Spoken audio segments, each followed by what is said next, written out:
Welcome to हरियाली education hubs friend. आज हम पौरव वंश के बारे में पढ़ेंगे। देखिए फ्रेंड्स, पौरव वंश को जानने के लिए हमें थोड़ा सा फ्लैशबैक जाना पड़ेगा। इससे पहले हमने हर्षवर्धन का काल देखा था, हर्षवर्धन के अधीन उत्तराखंड, और उसके बाद हर्षवर्धन के बाद का उत्तराखंड देखा था। हर्षवर्धन के बाद उत्तराखंड में क्या क्या हुआ, ठीक है। तो हर्षवर्धन का हमने काल देखा था 6 से 6 लेकर हमारा 647 तक का इसका काल था। देखिए होता क्या है, 647 में इसकी मृत्यु होती है। तो इसके बाद क्या होता है, जो इसका साम्राज्य होता है, इसका इसने जो मध्य हिमालयी क्षेत्र में राज कर रहा था, मध्य हिमालयी क्षेत्र था, जो मध्य हिमालयी क्षेत्र में ये जो शासन कर रहा था यहाँ इस वाले एरिया में, ठीक है। तो यहाँ पे क्या होता है, एक कान्य कुब्ज करके इसके जो इसका वो था ना, जो मतलब इसका साम्राज्य था, इसको कान्य कुब्ज बोलते थे। कान्य कुब्ज, कान्य कुब्ज में क्या होता है, ये छोटे छोटे जिलों से, जिले समझ लिए, छोटे छोटे उनसे बन के रहता है। छोटे छोटे जिले होते हैं, तो वो क्या होते हैं, आपस में जो तीन होते हैं वो क्या होते हैं, स्वतंत्र हो जाते हैं, ठीक है। वो स्वतंत्र हो जाते हैं, जिसमें से हमने देखा था एक शत्रुघ्न राज्य था, और दूसरा देखा था हमने ब्रह्मपुर, और तीसरा देखा था हमने गोविशाण, गोविशाण वाला इलाका, ठीक है। जब इसकी मृत्यु हो जाती है तो देखिए, मैंने जब भी मैं बताता हूं तो आप लोगों को बताता हूं, देखिए होता क्या है ना, जहां पर जैसे कोई शासन चल रहा होता है, वहां पर जिस राजा की डोमिनेंसी होती है, उस राजा की डोमिनेंसी के साथ साथ ही 100% वो शासन नहीं कर रहा होता है, छोटे छोटे छुटमुट और लोग भी शासन कर रहे होते हैं। ये लोग तब तक ही अपना सिर नहीं उठाते हैं, ये लोग तब तक ही अपना शांत रहते हैं जब तक कि ये राजा स्ट्रांग होता है। ये राजा जब कमजोर होने लगता है, या फिर इसका विघटन हो जाता है, या इसके फिर उत्तराधिकारी कमजोर होते हैं, तो ये क्या करते हैं, यहाँ पर या तो अटैक करके इसको ही कैप्चर कर लेते हैं, या अपना स्वतंत्र हो जाते हैं, ठीक है। ये लोग अपना स्वतंत्र हो जाते हैं, ठीक। तो इसी प्रकार से यहाँ पर जो मध्य हिमालयी क्षेत्र में कान्यकुब्ज साम्राज्य में, ये हर्ष का साम्राज्य जो चल रहा था, ये कमजोर हुआ, हर्ष की मृत्यु होगी और ये कमजोर हुआ, तो ये खत्म हो गया। तो इसके बाद ये जो छोटे छोटे जिले थे, ये छोटे छोटे साम्राज्य, छोटे राज्य, ये जो शासन कर रहे थे छोटे छोटे राजा, ये क्या हो गए, स्वतंत्र हो गए। शत्रुघ्न वाला, ये हमारा शत्रुघ्न राज्य था, ब्रह्मपुर राज्य था, गोविशाण राज्य था। देखिए अब मैं इनकी बात क्यों कर रहा हूं, अब हमें यहाँ ब्रह्मपुर से लिंक करेंगे। देखिए ब्रह्मपुर जो था ना, उसी समय में हमने देखा था, पिछले वाली वीडियो में आप लोग देखेंगे तो, इस ब्रह्मपुर में एक पौरव वंश था, ठीक है। उस टाइम में एक पौरव वंश भी यहाँ पर शासन कर रहा था, ठीक है। यहां से हम इसको कनेक्ट करने के लिए यहाँ पे इतना आए, ठीक है।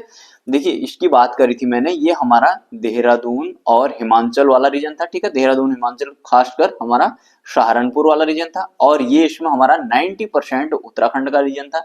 और गोविशाण हमारा हो गया ये तराई वाला जिला, ठीक है, काशीपुर और रामपुर, बरेली और पीलीभीत वाला रीजन हो गया, ठीक है। ये मैंने सब पूरा डिटेल पिछले वाले में बताया है, ठीक है। हमें इससे मतलब था, यहाँ पर हमने पौरव वंश देखने के लिए हम यहाँ पर पिछले में आए, ठीक है। अब हम पौरव वंश की बात करेंगे, स्टार्ट कर देंगे अपना पौरव वंश, ठीक है। तो पौरव वंश को पर्वताकार वंश भी बोलते हैं, पर्वताकार, यहाँ के शासक बोला करते थे, ठीक है। पर्वताकार वंश भी बोलते हैं इसको, ठीक है। और ब्रह्मपुर राज्य में ये अपना शासन करता था, ये हमने देख लिया, ठीक है। इसका मैंने एक फ्लैशबैक करके आप लोगों को बता दिया, ठीक है। ब्रह्मपुर राज्य एक गंगा से पूर्व और कर्णाली नदी तक विस्तृत था। इसको दिया है जैसे गंगा के पूर्व में, हमने गंगा नदी ना, गंगा से पूर्व में था, और कर्णाली नदी तक विस्तृत था। कर्णाली नदी हमारी, कर्णाली नदी है ये नेपाल में, ठीक है। देखिए गंगा नदी को हमने पूरी डिटेल में पढ़ लिया है। ये नदी तंत्र को भी एकदम पूरी डिटेल में बाल की खाल निकाली हुई है, आप लोग जाइएगा वहां, पूरी डिटेल में समझ में आएगी। ये काली कर्णाली वाली भी हमने बताई थी। देखिए होता क्या है ना, जब हमने कर्णाली की बात बताऊं, तो जैसे यहाँ पर हमारी काली नदी पड़ी थी, हमने काली नदी हमारी इधर लिपुलेख, दर्रे वगैरह से, यहाँ से लंपिया धुरा वगैरह से आती है, ऐसे ऐसे आती है, और हमारे यहाँ पर से ब्रह्मदेव मंडी वगैरह से ऐसे करके यहाँ जाती है, फाइनली इधर को महाकाली अंचल में, इधर नेपाल के हमारे महेंद्र नगर वगैरह को ऐसे जाती है। यहाँ पर से हमारे फिर इसमें एक कर्णाली नदी आती है, ये कर्णाली नदी ऐसे आती है, और यहाँ पर ये दोनों, ये काली नदी जो होती है, ये वापस यहाँ यूपी में आ जाती है, ठीक है। यूपी में आ जाती है, बहराइच में आती है, यूपी के बहराइच में, और यूपी के बहराइच में इसमें ये कर्णाली आकर मिल जाती है, ठीक है। यही करना, ये वही वाली कर्णाली, ये कर्णाली जो है, ये नेपाल की सबसे लंबी नदी है, ठीक है। नेपाल की सबसे लंबी नदी है, ये भी तिब्बत से निकल रही होती है, ठीक है। तिब्बत से, यहाँ से ऊपर से निकल रही होती है। ये मैंने जब नदी तंत्र बताया ना, पूरी डिटेल में आप लोगों को बताया है, ठीक है। यहाँ पर से फिर ये बहराइच है यूपी का, इस बहराइच से आगे बढ़ती है तो इसको घाघरा नाम से जानते हैं, ठीक है। इसको घाघरा नाम से जानते हैं आगे को, फिर आगे को बढ़ती है, अयोध्या पहुंचती है, अयोध्या में इसको सरयू नाम से जानते हैं, ठीक है। अयोध्या में इसको सरयू नाम से जानते हैं, फिर अयोध्या से आगे बढ़ती है, और फिर हमारे फाइनली ये हमारे आगे चली जाती है। ठीक है, ठीक है, यहाँ पर हमारे गंगा में मिल जाती है, छपरा वगैरह में। ठीक, तो गंगा में जब मिलती है तो ये हमारे फिर दोबारा घाघरा नाम से ही मिलती है। ठीक है, डोरीगंज। ठीक है, डोरीगंज बिहार छपरा में इसमें मिल जाती है। ठीक है, ये गंगा में मिल जाती है हमारी। ठीक, ये वाला जो रीजन है, इस रीजन, इस मतलब इस वाले एरिया में ये हमारा मतलब पौरव वंश ने अपना शासन किया है। ठीक है, जो साथी नए हैं तो आप लोग जाना प्लेलिस्ट में, वहां पर नदी तंत्र को पूरी डिटेल में देख लेना। ठीक है, नदी तंत्र को बहुत ही ज्यादा डिटेल में मैंने बाल की खाल उत्तराखंड के मैप, फ्लोचार्ट, डायग्राम में वहां पर बताया है, समझाया है पूरी चीजों को। आप लोग जाएंगे तो खुद ही आप लोगों को दिख जाएगा। ठीक है, ये होगी हमारे पौरव वंश के बारे का इंट्रोडक्शन। ठीक है, इतना विस्तृत था। अब जानते हैं कि इसकी हमें जानकारी कहाँ से मिलती है। तो इसकी जानकारी के लिए हमारा फेमस हो गया तालेश्वर नामक जगह से। देखिए अल्मोड़ा डिस्ट्रिक्ट है जो हमारा, अल्मोड़ा डिस्ट्रिक्ट। ठीक है, अल्मोड़ा डिस्ट्रिक्ट में, अल्मोड़ा डिस्ट्रिक्ट में तालेश्वर नामक एक जगह है।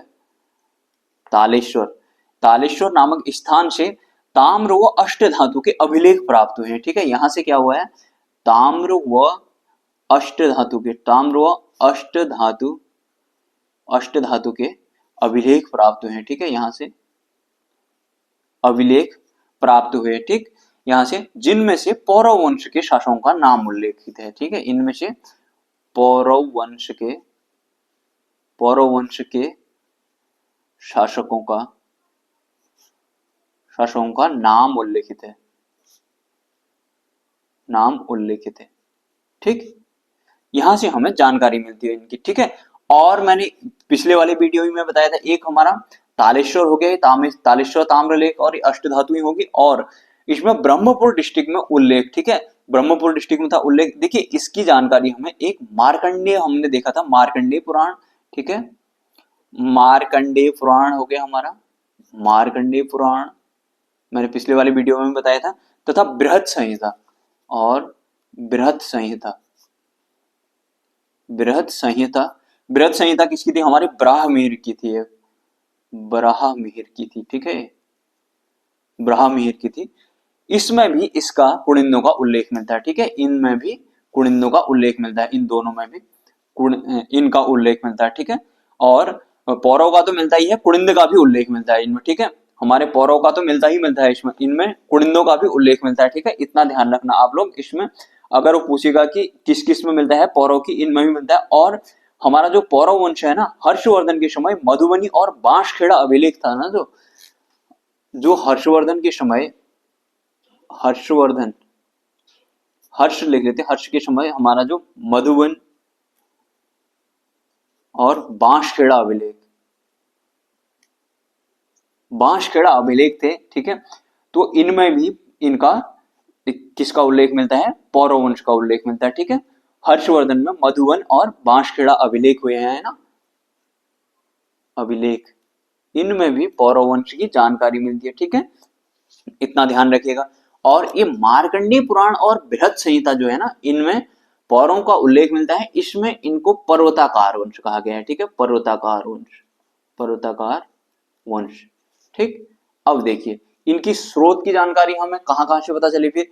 एक तो हमारा फेमस हो गया तालेश्वर ताम्रपत्र लेख हो गया, यहाँ से अष्ट धातुओं ग्रह मिली अल्मोड़ा का। फिर हमने देखा मार्कंडेय पुराण बृहत संहिता, यहाँ से इसको पर्वताकार वंश कहा गया है इसमें। ठीक है, और एक हर्ष के टाइम में, हर्षवर्धन, पूरा ही लिख देता हूं मैं, हर्षवर्धन। ठीक है, हर्षवर्धन के टाइम में मधुबन और बांसखेड़ा अभिलेख से इनकी जानकारी मिलती है। ठीक है, पौरवों की, इतना समझ में आ गया। ठीक है, अब हम देख लेते हैं इनकी, अगर बात करें तो कालिदास की एक बुक थी, उससे भी पता चलता है इनकी।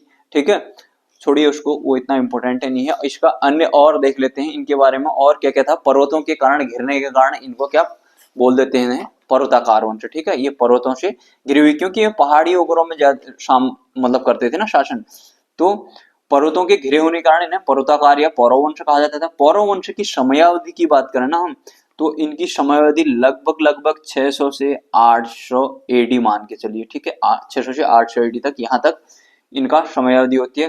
तालेश्वर ताम्रपत्रों में इनके देखिए कुछ शासकों के नाम मिले हैं यहाँ से। तालेश्वर ताम्रपत्र में ये जो तालेश्वर ताम्रपत्र है, इसमें कुछ शासकों के नाम मिले हैं। देखिए इसको मैं, हाँ इतने में आ जाएगा। देखिए इसमें विष्णु वर्मन प्रथम का नाम मिला है, तालेश्वर ताम्रपत्र की बात करें तो। विष्णु वर्मन, विष्णु वर्मन प्रथम का मिला है इसमें, वृषवर्मन का मिला है, वृषवर्मन का मिला है, अग्निवर्मन का नाम मिला है, अग्निवर्मन, अग्निवर्मन के बाद धूतिवर्मन, धूतिवर्मन, ठीक, धूतिवर्मन के बाद हमारा विष्णुवर्मन सेकेंड, विष्णुवर्मन सेकेंड हो गया। इनके नाम का इतनों का उल्लेख मिला है, ठीक है। पौरव वंश का पहला स्वतंत्र एवं प्रतापी शासक ये था, अग्निवर्मन, ठीक है, ये, ठीक, अग्निवर्मन था। और इसने परम भट्टारक महाराजा धीराज की उपाधि धारण की थी। देखिए, पौरव वंश का पहला स्वतंत्र एवं प्रतापी शासक, देखिए प्रतापी वही होगा जो स्वतंत्र होगा, तो वो हमारा कौन था, ठीक है, अग्निवर्मन था। वो क्या था, ये हमारा अग्निवर्मन, ठीक है, ये वाला, ठीक, मैंने गलती से इसमें टिक कर दिया था शायद, इसमें अग्निवर्मन था, ठीक है हमारा। जो देखिए स्वतंत्र वही होगा, प्रतापी होगा जो स्वतंत्र होगा। स्वतंत्र कौन था, हमारा अग्निवर्मन, ठीक है, जो स्वतंत्र है वो, जो प्रतापी है तो वो स्वतंत्र होगा ही होगा, ठीक है, प्रतापी है तो स्वतंत्र होगा, इतना ध्यान रखना। इसकी उपाधि क्या थी, इस अग्निवर्मन की उपाधि हमारी परम भट्टारक महाराजा धीराज, इसकी उपाधि थी परम भट्टारक महाराजा धीराज, महाराजा धीराज,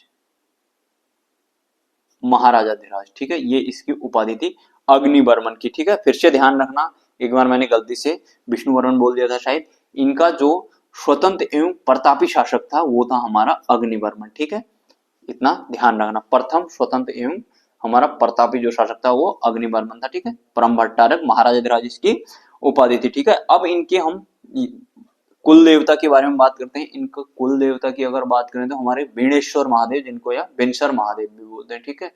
तो इनके कुल देवता देख लेते हैं। कुल देवता, इनके कुल देवता की बात करें तो ये बीणेश्वर स्वामी थे, बीणेश्वर स्वामी,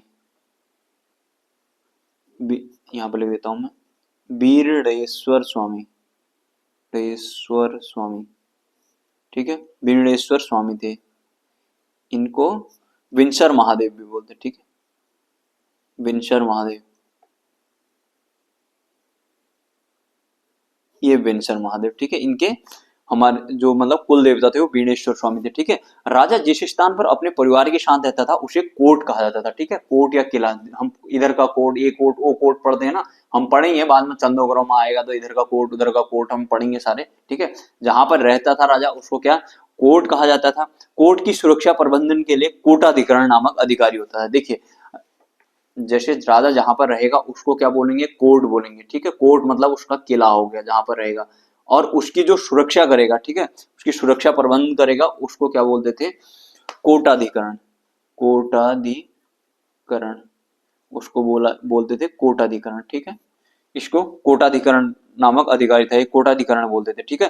प्रतिहार, इसका कार्य राजा की सुरक्षा प्रदान करना था, ठीक है, ये भी एक सुरक्षा प्रदान करता था। प्रतिहार करके भी था जो राजा की सुरक्षा प्रदान करता, ये क्या करता था, सुरक्षा प्रबंधन करता था, ठीक है। सुरक्षा प्रबंधन की जो मतलब सुरक्षा प्रबंधन का जो जिसके बाद पूरा जिम्मा होता था वो क्या अधिकारी होता था, वो कोटाधिकरण। और जो पर्टिकुलर राजा की, देखिए ये क्या कर रहा है, कोटाधिकरण, ये कोर्ट की सुरक्षा कर रहा है, और जो राजा की सुरक्षा कर रहा है वो क्या है, प्रतिहार, प्रतिहार, ठीक है। इसमें कंफ्यूज मत होना, कोटाधिकरण और ये दोनों एक जैसे लगते हैं ना। कोटाधिकरण कोर्ट की सुरक्षा करेगा, कोर्ट मतलब किला जिसमें राजा रह रहा है, और प्रतिहार क्या है, जो राजा का मतलब राजा के साथ जो राजा का बॉडीगार्ड समझ लीजिए इसको, राजा के साथ जो रहेगा राजा की सुरक्षा करेगा, ठीक है।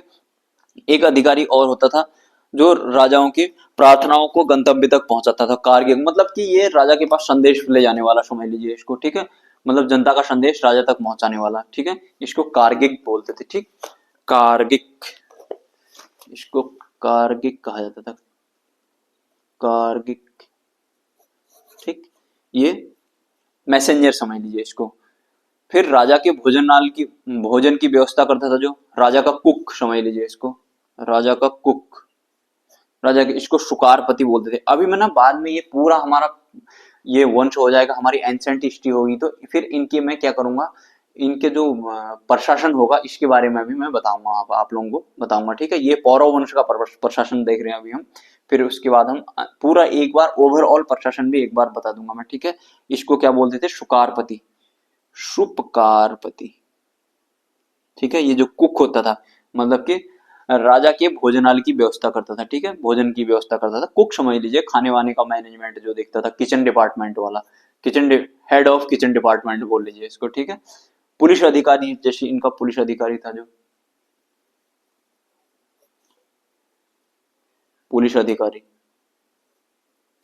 पुलिस अधिकारी को इनका दंड पाशिक कहते थे। इसको क्या बोलते थे, दंड पाशिक, दंड पाशिक बोलते थे इसको। ये दंड पाशिक हो गया। इसके अन्य नाम क्या थे, दंडोपरिक, कुटक, दंडोपरिक, कुटक, ठीक, दंडोपरिक, कुटक, ठीक है, पुलिस अधिकारी होता था। इनके यहाँ भूमिकर को भाग कहते थे, ठीक है। भूमिकर की बात करते हैं, भूमिकर, भूमिकर को भाग बोलते थे, ठीक है, भूमिकर को भाग बोलते थे। तथा जो व्यक्ति भाग संग्रह करता था उसे भागिक कहते थे, मतलब जो कलेक्ट करने जाता था इस भाग को, इस कर को, उसको क्या बोलते थे, भागिक बोलते थे, उसको भागिक बोलते थे इस अधिकारी को, ठीक है। भूमिकर उपज का 1/6 भाग होता था, भूमिकर उपज का 1/6 भाग होता था, ठीक है। जैसे ये पूरा है, कहाँ गया, देखिए यहाँ पर बता दें, ये पूरा है, इसके 6 भाग करेंगे, ठीक है, तो इसका 1/6 भाग इसका हो गया, किसका, राजा का, ठीक है, मतलब कर बन जाएगा उतना, ठीक। ये हो गया हमारा पौरव वंश, ठीक है। पौरव वंश में और हम कुछ चीजें और इंपॉर्टेंट देखें तो हमारे और क्या हो जाता है, कायस्थ होता था। ये कायस्थ का कार्य आय और भूमि संबंधित सूचनाओं का आंकड़ा रखता था ये, ठीक है। कायस्थ, इसको बोलते थे द्विविरपति कायस्थ, द्विविरपति, एक नया फ्रेश पेज से देखता हूँ इसको, द्विविरपति कायस्थ, द्विविरपति कायस्थ भी बोलते थे इसको, कायस्थ, द्विविरपति कायस्थ का कार्य राज्य की आय तथा आंकड़ों को रखना, भूमि संबंधी आंकड़ों की सूचनाओं को रखता था। ये राज्य की आय कितनी हुई है और राज्य की जो भूमि के रिकॉर्ड होता था, भूमि के आंकड़े, इन आंकड़ों का रिकॉर्ड रखता था ये अपने पास, आंकड़ों का अपने पास रिकॉर्ड रखता था। ये कायस्थ जो था, द्विविरपति कायस्थ, कायस्थ है, कायस्थ, द्विविरपति कायस्थ करके। भूमि दो प्रकार की होती थी, दो वर्ग होते थे भूमि के, एक केदार भूमि होती थी, एक सारी भूमि होती थी। एक केदार भूमि और दूसरी भूमि होती थी सारी भूमि, सारी भूमि, ये सिंचित भूमि होती थी, ये सिंचित भूमि होती थी, और ये असिंचित भूमि होती थी, ये असिंचित भूमि होती थी, ठीक है। ये सिंचित भूमि और ये असिंचित भूमि होती थी, ठीक। भूमि की माप के लिए अलग अलग मतलब यहाँ पर प्रचलन था विधियों का। यहाँ पर भूमि माप के लिए अगर बात करें तो यहाँ पर द्रोणवापम, द्रोणवापम, खारीवापम, खारीवापम और कुल्लीवापम, कुल्लीवापम, कहीं कहीं पर तुल्यवापम भी बोले जाते हैं इसको, कुल्लीवापम, ठीक है, आदि विधियों का प्रचलन था यहाँ पर, ठीक। इसमें माना जाता है कि जो कन्नौज का शासक हमने यशोवर्मन देखा था ना, देखिए कन्नौज का शासक यशोवर्मन था। यशोवर्मन ने यहाँ पर उत्तराखंड के बहुत सारे हमने देखा था पिछले वाले में, हमने देखा था ना जो हर्ष के बाद वाला काल था, जो वहां पर हमने देखा था जो कन्नौज का एक शासक था यशोवर्मन, उसने उत्तराखंड के क्षेत्र में क्या कर लिया था, बहुत सारे उत्तराखंड के क्षेत्र को अपने अधिकार में ले लिया था। और उसके ऊपर हमने देखा था एक स्त्री राज्य, स्त्री राज्य देखा था हमने, वो जो भोट प्रदेश वाला था हमारा, तिब्बत वाला, ठीक है। यहाँ पर भी उसने ललितादित्य मुक्तापीड़ की सहायता से क्या किया था, वहां पर भी हमने देखा था कि उसने उन लोगों को हरा दिया था और वहां पर कब्जा कर लिया था, ठीक है। तो उस टाइम में क्या हुआ, ललितादित्य मुक्तापीड़ क्या करता है, फिर वहां से उस पर कब्जा करता है, तो और ललितादित्य मुक्तापीड़ के हाथ में ये प्रॉपर पूरा ही आ जाता है, ठीक है। तो वहां पर ये चीज मैं इसलिए बता रहा हूँ कि ये जो हमारा मतलब कि यशोवर्मन था जो कन्नौज का, यशोवर्मन, यशोवर्मन। माना जाता है कि इस यशो उत्तराखंड को अपने कब्जे में लिया, उत्तराखंड को हथिया लिया या उत्तराखंड पर कब्जा कर लिया, कुछ टाइम इसका शासन रहा, तो माना जाता है कि उस टाइम में ये पंवार वंश भी मतलब ये हमारा पौरव वंश भी समाप्त हो गया। ठीक है, पौरव, पंवार मुंह से निकल गया गलती से, ये पौरव वंश भी इसी टाइम में इस यशोवर्मन के द्वारा समाप्त कर दिया गया। ठीक है, हिमालय की तराई वाले क्षेत्र में किए गए सैन्य अभियान में इस यशोवर्मन से यह समाप्त हो गया था। ठीक है, यहाँ पर हमारा पौरव वंश जो है ये हो जाता है समाप्त। ठीक है, पौरव वंश की समाप्ति। ठीक, अब हम अगला देखेंगे हमारा कार्तिकेयपुर वंश, और हमारा या इसी को फिर बाद में इसको कत्यूरी वंश बोल देंगे। ठीक है, बाद में ये इधर बैजनाथ वगैरह घाटी में चले जाएंगे ना, पूरा डिटेल में एकदम बहुत ही डिटेल से पढ़ाऊंगा इसको भी, कत्यूरी वंश को। हमारा अंतिम राजवंश होगा अब ये। ठीक है, कत्यूरी वाला, और इसके बाद फिर बस हमारी एंशिएंट हिस्ट्री समाप्त हो जाएगी, इनका प्रशासन बताऊंगा, फिर उसके बाद हमारे एंशिएंट हिस्ट्री समाप्त, फिर उसके बाद हमारा मिडाइवल आ जाएगा, चंद और पंवार। ठीक, तो चलिए फ्रेंड्स, आप लोग इतना देखिएगा, और जो साथी नए हैं तो आप लोग पिछले वाली वीडियो में जाइएगा, वहां सारी चीजें आप लोगों को पूरी डिटेल में मिल जाएंगी। ठीक है, ये हमारा पौरव वंश हो गया कंप्लीट, आप लोग देखिएगा, और भी हिंदी और उत्तराखंड वगैरह सारी चीजें आप लोग प्ले लिस्ट में जाएंगे, सारी चीजें अपने आप मिल जाएंगी। ठीक है, तब तक के लिए बाय बाय, टेक केयर, अपना ध्यान रखिएगा।